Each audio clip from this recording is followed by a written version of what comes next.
الحور العین باب الحور العین، حور العین کا بیان۔ حور عین، عین ہاں جی کہتے ہیں موٹی موٹی آنکھوں والی، قرآن میں آتا ہے نا وَزَوَّجْنَاهُمْ بِحُورٍ عِین، اور ان کی صفت کا بیان وہ کیسی ہے۔ یحار فیہا الطرف شدیدۃ، کیا حور کو حور کیوں کہتے ہیں؟ حور ہارا یحورو، ہاں جی اس کا وجول ہے یحارو فی طرف، جس میں حیران رہ جائے نظر، شدیدۃ نہیں وہ آگے جس میں حیران رہ جائے نظر، آنکھ ویکھے تو پھر ویندی رہ جائے، اللہ اسے حور کہتے ہیں۔ نظر دیکھے اور پھر دیکھتی رہ جائے، اس پر جم جائے ہٹے نہ، اس کو حور کہتے ہیں۔ آگے پڑھے شدیدۃ سواد العین، شدیدت سواد العین، یعنی سخت سیاہی آنکھ کی، شدیدت سواد العین سخت سیاہی آنکھ کی، شدیدت بیاض العین سخت سفیدی آنکھ کی۔ کیا مطلب ہے کہ ہاں آنکھ میں دو کلر ہوتے ہیں، ایک سیاہ اور ایک سفید، سیاہ بہت ہی سیاہ، سفید بہت ہی سفید۔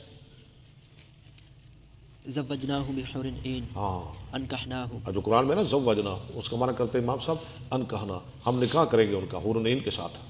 حدثنا عبد الله بن محمد حدثنا معاوية بن عمرو حدثنا أبو إسحاق عن حميد قال سمعت أنس بن مالك عن النبي صلى الله عليه وسلم قال ما من عبد يموت له عند الله خير يسره، ہاں نہیں ہے کوئی بندہ جو مر جائے کہ ہو اس کے اللہ کے نزدیک خیر، یسرہ خوش لگے اس کو، أن يرجع إلى الدنيا کہ وہ جائے دنیا کی طرف، وأن له الدنيا وما اور فيها ہو اس کے لیے دنیا اور جو کچھ دنیا میں ہے، إلا الشهيد، اللہ سوائے شہید کے۔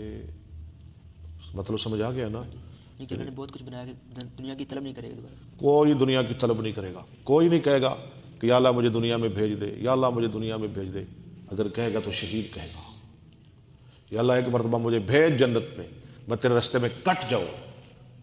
لما يرى من فضل الشهادة، ہاں جو وہ دیکھے گا شہادت کی فضیلت سے، جو اللہ اسے عظمت شان مقام عطا فرمائیں گے نا، ہاں جی وہ کہے گا یا اللہ ایک مرتبہ دوبارہ مجھے بھیجو۔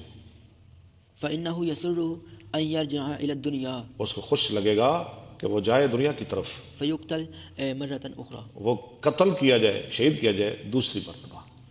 قال فسمعت أنس کیوں بن جی مالك، جنت چھڈے تو کدا دل کرتا ہے؟ نہیں نہ دل کرتا، کسی کا دل نہیں کرے گا، لیکن شہید کہے گا یا اللہ ایک مرتبہ مجھے بھیجو، دنیا میں بھیجو، میں دوبارہ پھر کٹ کے آؤں تیری جنت میں۔ وسمعت أنس بن مالك عن النبي صلى الله عليه وسلم لروحة في سبيل الله أو غدوة خير من الدنيا وما فيها، جی ولقاب قوس أحدكم من الجنة أو موضع كيده، کیر مانا کوڑا، يعني صوته یعنی سوتا مانا آگے کر رہے ہیں خود بھی، یعنی کوڑا، کوڑا رکھنے کی جگہ۔ خير من الدنيا وما فيها، ولو أن امرأة من أهل الجنة اگر کوئی عورت جنت والیوں میں سے اطلعت اطلعت إلى أهل الأرض دیکھ لے جھانک لے زمین والوں کی طرف، لأضاءت ما بينهما، البتہ وہ روشن کر دے ان دونوں کے درمیان، کن دونوں کے درمیان؟ زمین آسمان کے درمیان۔ سورج کیا، سورج کی روشنی بھی اس کے سامنے مات پڑ جائے، سورج کی روشنی بھی ختم ہو جائے اگر ایک دفعہ وہ دیکھ ہی لے۔